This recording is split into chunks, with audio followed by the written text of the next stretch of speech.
ባክኤንድ ዴቨሎፕመንት ሮድማፕ ፓርት 5 ባክኤንድ ዴቨሎፕመንት ስንማር ፓርት 5 ላይ ወደ አድቫንስዱ ስንመጣ ማወቅ ያለብን ነገሮች ምንድነው? እስካሁን ስለ ኤፒአይ ዲዛይን አውርተናል፣ ግን ኤፒአይ ዲዛይን ላይ አድቫንስድ የሆኑ ኤፒአይዎችን ዲዛይን እናደርጋለን። እነዚህ አድቫንስድ ኤፒአይዎች ምንድናቸው?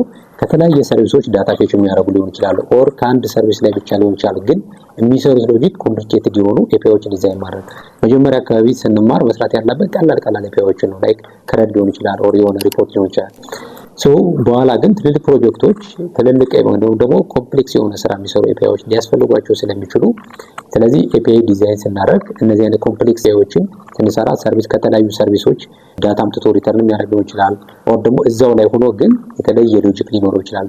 በዛን ታይም ምንድነው ኮንሲደር ማድረግ ያለብን? አንድ ሰርቪስ ከአንድ ሰርቪስ ጋር ስፔሻሊ ማይክሮ ሰርቪስ የምንጠቀም ከሆነ ሰርቪስ ቱ ሰርቪስ ኮሚኒኬሽን እንዴት ነው መጠቀም ያለብን? አንዱ ሰርቪስ ፌል ቢያደርግ ሌላኛው ሰርቪስ ያለምንም ችግር ኮንቲኒው እንዲያደርግ ስራው እንዲቀጥል ኮንሲደር ማድረግ ያለብን ነገር ምንድነው?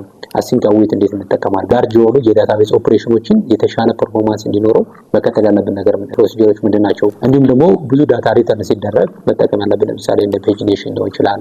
እንዲሁም ደግሞ ካቺንግ አንዳንድ ፍሪኩዌንት ሪኩዌስት የሚደረጉ ዳታዎችን ካች አድርገን መመለስ ዳታቤዙ ቢዚ ላለማድረግ ማለት ነው። አድቫንስድ የሆኑ በጣም ብዙ ሪኩዌስት ሲበዛ እንዴት ነው ሎዶች ለምሳሌ ሆሪዞንታል ወር ቨርቲካል ሼዲንግ ሊኖር ይችላል። ግን ከዛ ውጪ ግን ኮድ ሌቭል እኛ ብዙ ሎዶች ሲመጡ ማስተካከል ያለብን እንደው መስራት ያለብን ነገሮች አሉ። ስለዚህ እንደ አይነት ኮንሴፕቶችን ኢንዲቴል ማወቅ ያስፈልጋል ማለት ነው። ትልቅ ተሞችን ስፔሻሊ ስንሰራ በቀጣይ ፋይናላይዝ እንዴት እናደርጋለን የሚለው ፓርት 6 ላይ እናወራለን ማለት ነው።